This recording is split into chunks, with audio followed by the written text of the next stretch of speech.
What's up guys, Houndish here. Today we're jumping in with some Destiny 2 news, updates, and speculation as the rumour mill has been spinning up over the last week or so. There's been some crazy theories and conversations in the Destiny community. So firstly, some live updates for this week. Ada 1 thinks Arms Week is still active. We've got some new boosts in the game and of course the changes to things like the double invade and lawless frontier. We'll speak about the timeline in the next couple of weeks when we might see some of the Taken armor set again, other featured items that Bungie will have, and there's more discussion about a recent Paul Tassi video where according to sources, we essentially have a confirmation that Shadow and Order will be pushed back to the end of April, maybe even early May, and that the date is potentially in flux. So there's the conversation about that and the rumours about Luke Smith returning to work on Destiny content, which seem to be pretty unsubstantiated. We'll discuss it all in the video. If you enjoy it, a rating would very much help us out. But now, let's jump into it.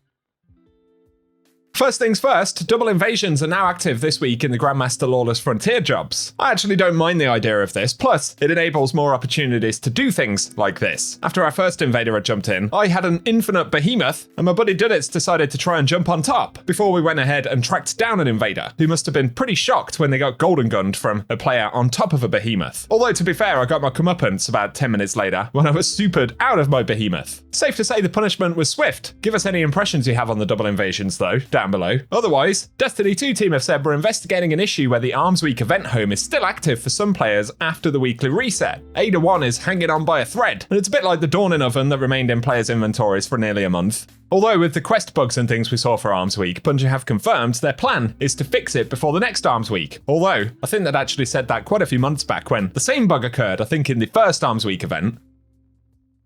In other news though, I've seen a few more questions about those who did the medieval run of Warlord's Ruin. Bungie did say, congratulations on successful clears, emblems will be granted within 30 days after verification from the Bungie team. So for most players, we're looking at least a month, maybe a little bit longer.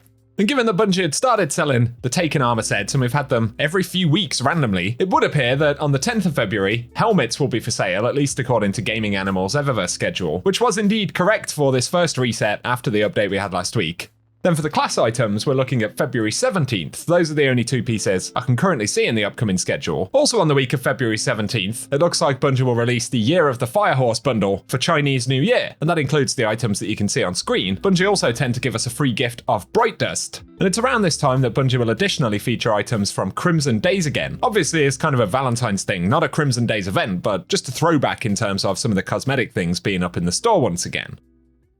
And of course, that Eververse schedule was the first indication that Shadow and Order may actually be towards the end of April, or even later than that. And according to Paul Tassi, sources inside of Bungie have suggested to him that the delay is expected to be potentially as long as the end of April, but even could go into early May, roughly 2 months from the original March 3rd release date. It's wild that Bungie still haven't confirmed this yet, since we're less than a month away from when it was supposed to drop now. But from what Paul Tassi said, it would seem Bungie actually don't have a concrete release date, or at least the source didn't know of one yet, and that April 28th was kind of a roundabout period where Bungie are hoping to release Shadow and Order. And it's pretty wild because we don't really know all of the meaning for this delay. Obviously, some of it links to Marathon and Bungie not wanting the two things to launch too close to each other. And the speculation now that maybe Bungie's strategy is to starve Destiny of content in hopes that more of those players will jump over to Marathon. And that's possible, but certainly not guaranteed given that, well, we know Bungie are kind of all over the place trying to manage one game, let alone manage two. And I'm not trying to be hateful, I'm just being realistic based on what we actually see.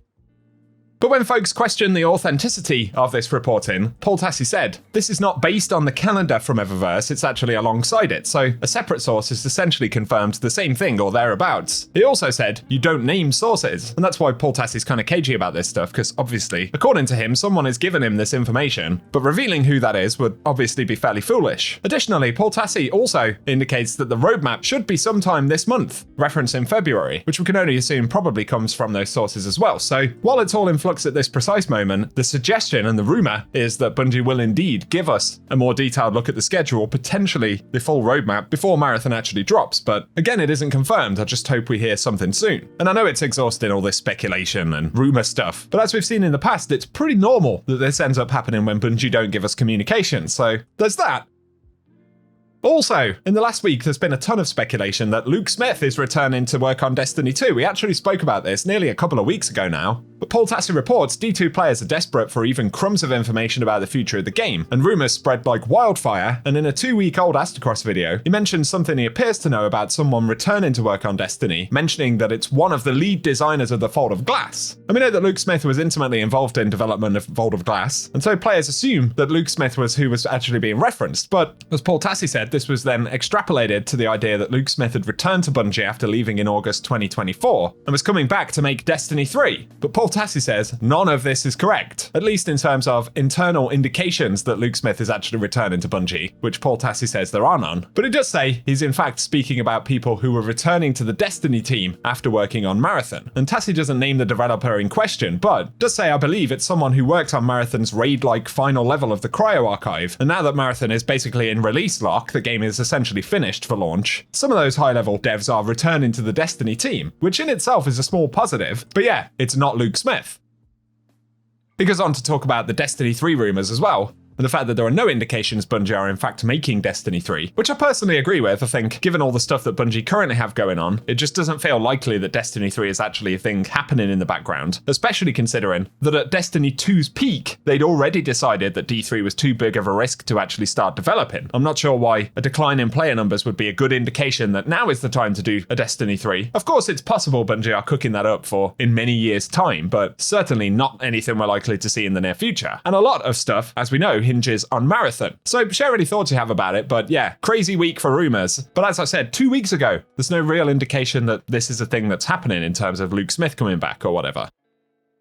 On the subject of Marathon, Bungie posted a new gameplay clip right here, which actually showed players with locked backpacks on the ground, which sparked a few questions. And so Bungie said the lockout effects means that the player can't be revived by their allies, aside from Triage's reboot, which can bypass it. And after the test, we changed the effects so it's only visible on your allied crew members and not visible on enemies who've been defeated. So that's a change in the actual revive system as far as we understand it. And when an ally is fully downed, they can only be revived with Triage's Prime Reboot Plus. We'll end the video with the full Marathon clip though that Bungie shared here, so you can check it out if you want. I'll keep you posted when we get more news from Bungie, hopefully something soon. And if we are going to get a roadmap for Destiny this month, then we're going to get news on both fronts, right? Marathon open playtest coming up, more release details, a presumed Shadow and Order announcement of some sort, and potentially a roadmap. Could be a busy month, but it will certainly be an impactful one regardless, because Marathon comes out in, yeah, literally 1 month from now. So give me your thoughts. If you enjoyed the video, a rating would really help us out. Hit subscribe if you want to stay up to date, but otherwise, thanks for watching, and I hope you have an awesome day. What was that? It's another team, it's another team. Whoa! On the roof, on the roof. Yep. I will make a rotation. I'm gonna rotate. Correct. I gotta heal. Yep. Need blue shield. Cracked again. Oh, ooh, had the bubble mixed up. Down one, nice. down one. That's two, that's two. There's only one up right now. Yep.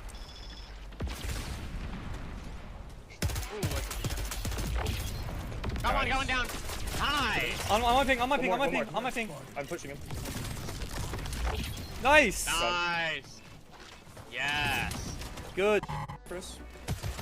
Yep. Self press. Nice. Woohoo! Self presses. Bye-bye. You. Holy good fight, guys. Holy moly.